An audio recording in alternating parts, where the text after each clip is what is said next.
Alors, où aller quand on est digital nomade pour éviter la chaleur, être tranquille quand on est nomade digital? Je vais commencer par les Philippines. Philippines, on a Baguio City entre 18 et 27 degrés. On a Sagada, 17 et 25 degrés avec des grottes, des rizières, les plages et Cebu où on a un peu moins de 30 degrés, chaud et humide quand même, c'est beau. On a la Thaïlande évidemment avec Chiang Mai, 24, 30 degrés, Hub Nomade, Coworking, Temple Café.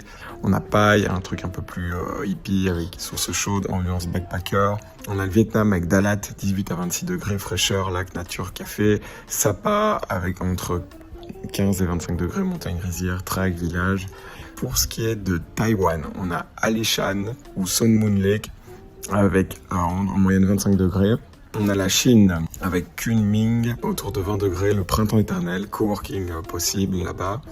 On a Dali avec l'altitude, les paysages sublimes et l'ambiance slow life. On a la Mongolie avec Ulaanbaatar, été idéal, festival Namdam.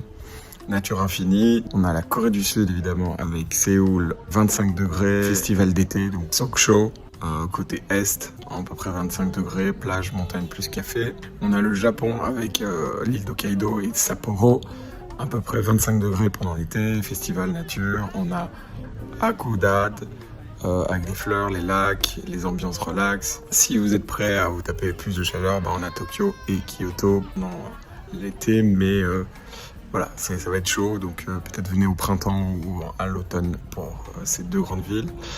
Pour ce qui est de l'Australie, hiver astral de 8 à 19 degrés, c'est l'hiver astral évidemment. Melbourne aussi de 6 à 17 degrés, culture, café, coworking.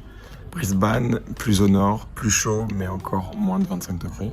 L'Indonésie avec Bali, Ubud, 25 degrés, yoga, coworking, ambiance sociale. Munduk, avec 25 degrés, altitude jungle, cascade, moins touristique. Le Laos avec Lau Prabang, 25 degrés, patrimoine de l'UNESCO, café nature. Vientiane sera plus chaud avec une trentaine de degrés. Le Cambodge avec Kapote, 25 degrés. Phnom Penh, Siem Reap.